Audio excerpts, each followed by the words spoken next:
I should not insult Islam. I shouldn't make any jokes about it, because I know that offends the most powerful being out there, who's able to torture me forever and ever, and he instructed us not to do that. I should not insult Islam because it offends a lot of Muslims around the world. Of course, that's what a lot of Muslims would love to hear me say, but that was all a bit. I'm not actually saying any of that. I don't mean it. Aside from the fact that Islam is not a living, breathing entity that I can insult, neither is any of its holy characters, like Muhammad. Aside from the fact that people will get offended regardless of what I say, and that shouldn't be a sole reason why I stop talking about the topic. Aside from the fact that I have valid reasons why I use satire, not to offend, but to deliver a message. Offense is just a byproduct. That's not going to stop me from using satire in relation to these topics. Aside from all that, I am going to take a page out of the Muslim Apologist's Handbook and use whataboutism, because I think in this case it is actually productive. It is one of those rare cases where it is productive, because I want to cut to the chase. I think Islam and Muslims should be held to the same standards as me, a disbeliever. So by that logic, I want to ask, what about Prophet Ibrahim? For those who don't know, Prophet Ibrahim is touted as some kind of hero. I mean, he is a prophet because he hated the idols that people worshipped during his time, and he went out to smash them. He actually did smash them and destroy them. He was like a bull in a china shop, except it was a temple.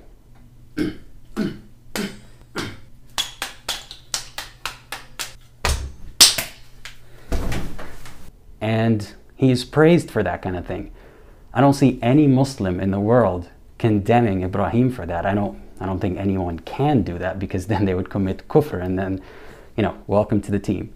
So what I'm trying to get at here is, how was it okay when Ibrahim not only insulted the gods to the faces of the people who worshipped them, but literally destroyed the idols himself? Of course, believers can explain this away by saying it was okay because the one true God should be respected, and those aren't true gods, they're false gods. So in short, it's okay because my religion is the truth. They fall back on this idea of objectivity. For some reason, somebody taught the apologists out there the word objective morality, and they've been parroting it ever since. It all hinges on the so-called fact that Islam is objective because it is from Allah, the one true God. Let me remind you, no one has ever proven conclusively that any religion is actually from God. No one has done that.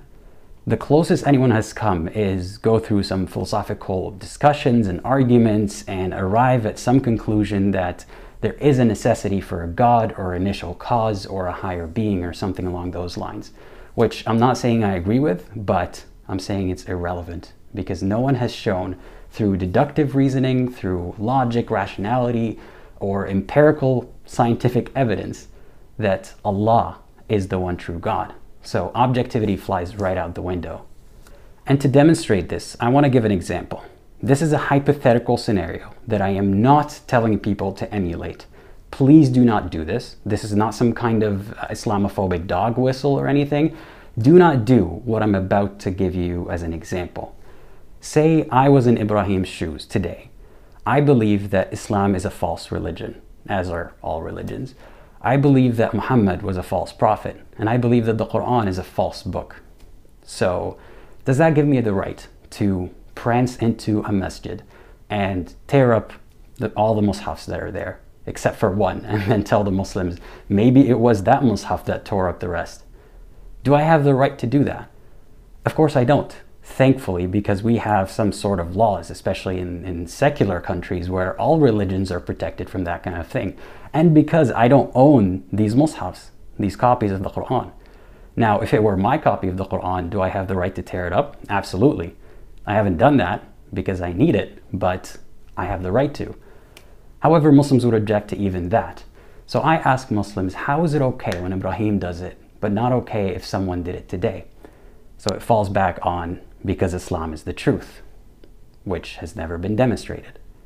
You cannot claim objectivity and then in the same breath say that the judge of this objectivity, or even the provider of the objectivity, is an invisible, unprovable, unfalsifiable creator. How do we know that it actually said any of that? If you're a Muslim, you believe that this is what Allah commanded, but if you're not a Muslim, you still exist in this world and you have the same rights, hopefully, the same rights that Muslims do. Obviously not in Muslim countries, but outside of that. So I trust subjectivity, right? Subjectivity, that is the shared assessment and judgment of all humans as to what is the best for humanity. I trust that way more than any religious so-called objectivity.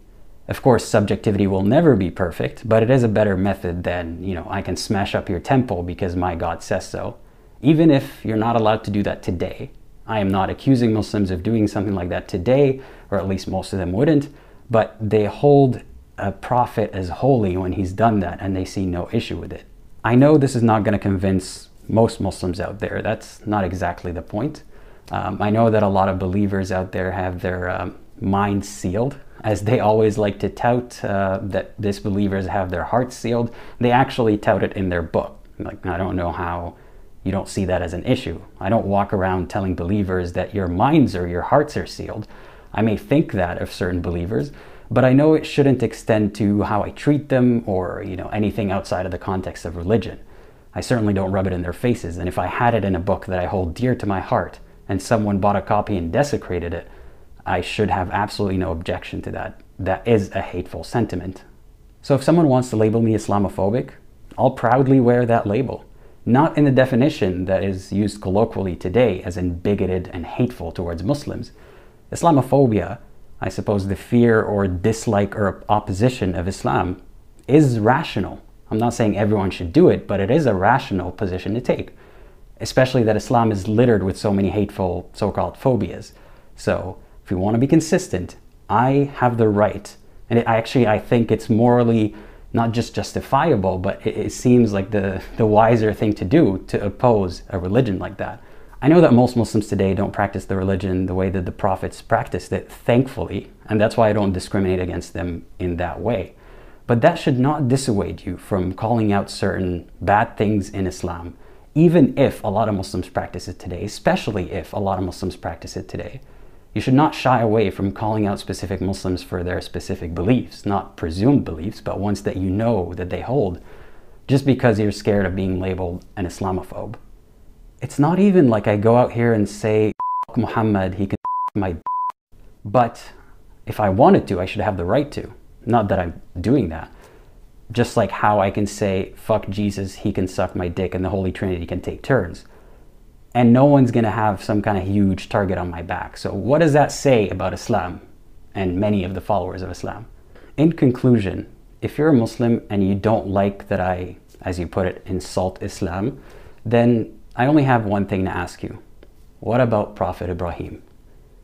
And as always, think critically. Think for yourselves.